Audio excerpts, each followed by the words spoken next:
फिर लौट रहा है कोविड-19। कोविड-19 एक बार फिर से सुर्खियों में है। जी हाँ, वही कोविड जिसने हमारी और आपकी लगभग 2 साल खराब कर दी थी।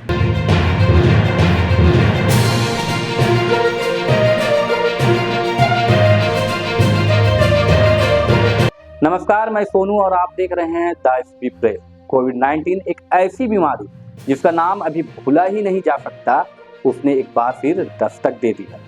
जी हाँ, आपको बता दें कि हांगकांग में पिछले 10 हफ्तों में हर वीक कोविड केस 30 गुना से अधिक बढ़ गया। लेकिन ये उछाल सिर्फ हांगकांग तक ही सीमित नहीं है। सिंगापुर में भी एक हफ्ते में करीब 30% केस बढ़े हैं।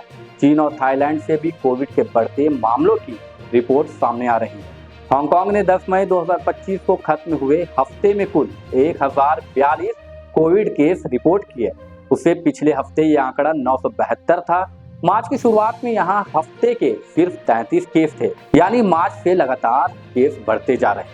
सबसे बड़ी चिंता की बात यह है कि यहाँ पॉजिटिविटी रेट लगातार बढ़ रही है। 1 मार्च को खत्म हुए हफ्ते में पॉजिटिविटी रेट सिर्फ 0.31% थी। ये 5 अप्रैल तक 5.09% हो गई और 10 मई को खत्म हुए हफ्ते में बढ़कर 13.66% तक पहुंच गई। हांगकांग सरकार ने लोगों से साफ तौर पर कहा है कि अभी लोग खुद को सुरक्षित रखने के लिए पर्सनल और आसपास की सफाई का ध्यान रखें, ताकि खुद को और दूसरों को कोविड-19 से बचाया जा सके।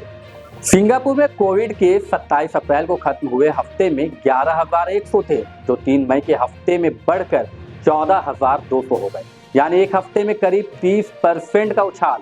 यही नहीं, अस्पताल में भर्ती होने वाले मरीजों की संख्या भी रोज औसतन 102 से बढ़कर 123 हो गई है। ये आंकड़े सिंगापुर सरकार के हैं। सरकार का कहना है कि उछाल कई वजहों से हो सकता है, जैसे कि लोगों में वैक्सीन से बनी इम्यूनिटी का धीरे धीरे कम हो जाना।